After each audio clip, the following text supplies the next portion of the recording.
स्वागत करती हूँ। और प्रथम एपिसोड में हमने चर्चा की थी कि ईश्वर क्या है, और आज हमारी चर्चा का विषय है ईश्वर कौन है। जी हाँ, ईश्वर क्या है?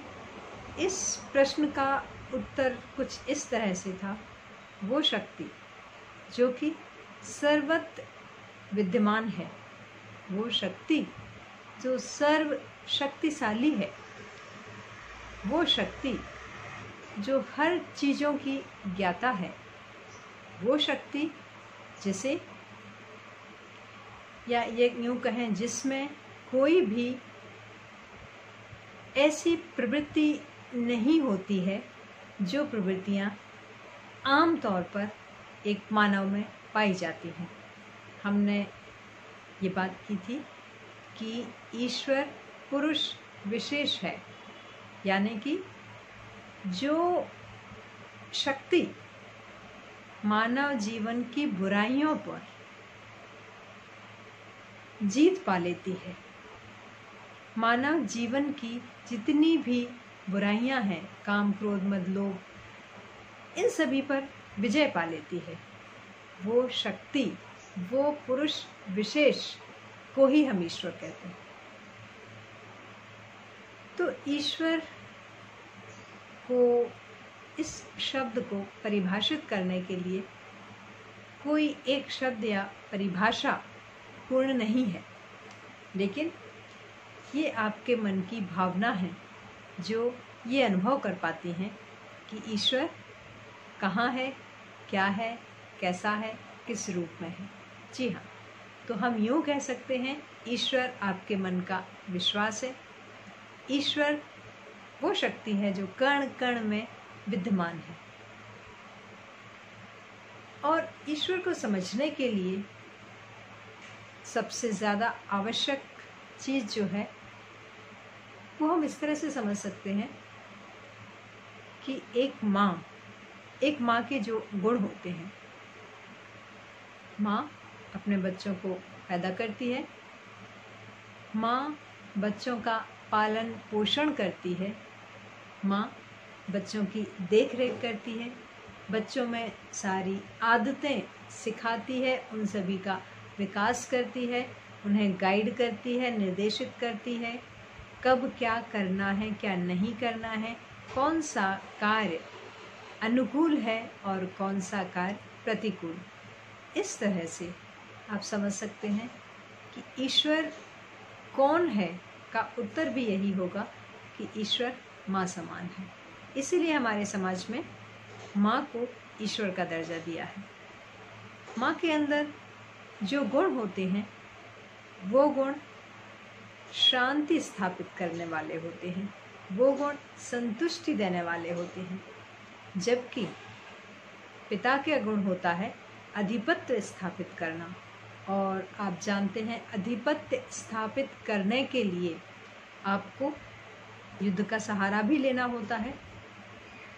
इस तरह से प्रभुत्वता कायम करने के लिए जिन चीज़ों की आवश्यकता होती है वो गुण एक पिता में होते हैं, लेकिन माता के गुण उससे ठीक विपरीत होते हैं।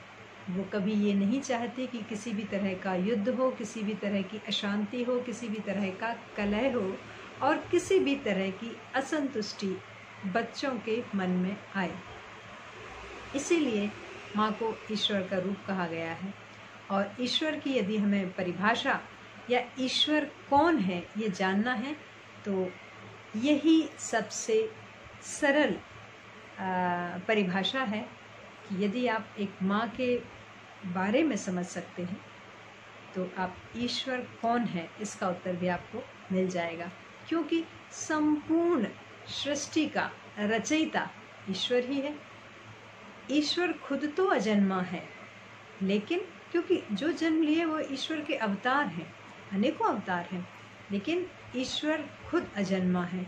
और जो अजन्मा है, जिसने जन्म ही नहीं लिया, उसकी मृत्यु हो नहीं सकती।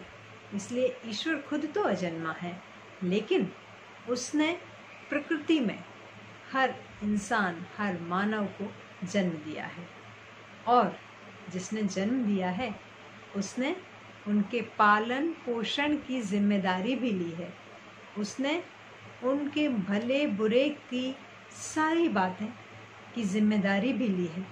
उनको मार्ग उनका दिखाने के लिए, सद्मार्ग पर कैसे चलें ये बताने के लिए भी जिम्मेदारी ली है। जी हाँ, तो ईश्वर सृष्टिकर्ता है। ईश्वर इस संपूर्ण ब्रह्मांड का रचयिता है। ईश्वर एक बहुत बड़ा साइंटिस्ट है। ईश्वर ये जानता है कि किस तरह से आपका पर्यावरण आप पर असर करेगा और एक एक कोशिका में किस तरह का परिवर्तन होना चाहिए ताकि आप वहाँ सरवाइव कर पाएंगे। और इसे ही हम एक अच्छे साइंटिस्ट की तरह भी देख सकते हैं, क्योंकि वो सारी चीज़ें जो ईश्वर ने बनाई हैं हम लेबोरेटरी में नहीं बना पा रहे हैं। इतने बड़े बड़े साइंटिस्ट भी लेबोरेटरी में नहीं बना पा रहे हैं। आप साधारण सा उदाहरण ही यदि हम लें, मृदा, सॉइल, मिट्टी को लेबोरेटरी में बना पाना संभव नहीं हो पाया है, जबकि प्रकृति में जहाँ देखो वहाँ मिट्टी पाई जाती है, क्योंकि ये ईश्वर ने बनाई है। क्या हुआ, वो निर्जीव है, लेकिन सभी सजीवों की जीवनदायिनी वही निर्जीव मिट्टी है। जी हाँ, सभी तत्व जो निर्जीव हैं, लेकिन जीवन तो उन्हीं से मिलता है और इन सभी तत्वों का निर्माण ईश्वर ने किया है। अतः हम ये कह सकते हैं कि जो ईश्वर है उसने पहले हमारे लिए वो सारा पर्यावरण, वो सारा एनवायरनमेंट बनाया और उसके बाद में फिर एक सजीव जीव को भेजकर उस विकास के क्रम को आगे बढ़ाते बढ़ाते मनुष्य का भी निर्माण किया। और मनुष्य जो है वो इस प्रकृति की चेन का सबसे विकसित रूप है। क्यों? क्योंकि उसके पास दिमाग है, क्योंकि उसके पास मस्तिष्क है, क्योंकि उसके पास भावनाएं हैं, क्योंकि उसके पास सोचने समझने की शक्ति है। और ईश्वर को चाहे आप साकार रूप में माने या निराकार रूप में माने, ईश्वर तो ईश्वर है। जी हाँ, हम बहुत सारे लोग आस्तिक होते हैं, बहुत सारे लोग नास्तिक होते हैं। नास्तिक लोगों की भी आस्था एक विश्वास में होती है, वही विश्वास ईश्वर है। और आस्तिक लोगों की आस्था अपने धर्म, अपने संस्कार के आधार पर किसी मूर्ति में भी हो सकती है और निराकार भाव में भी हो सकती है। लेकिन ईश्वर निराकार भी है, साकार भी है। ईश्वर भावनाओं में है, ईश्वर विश्वास में है।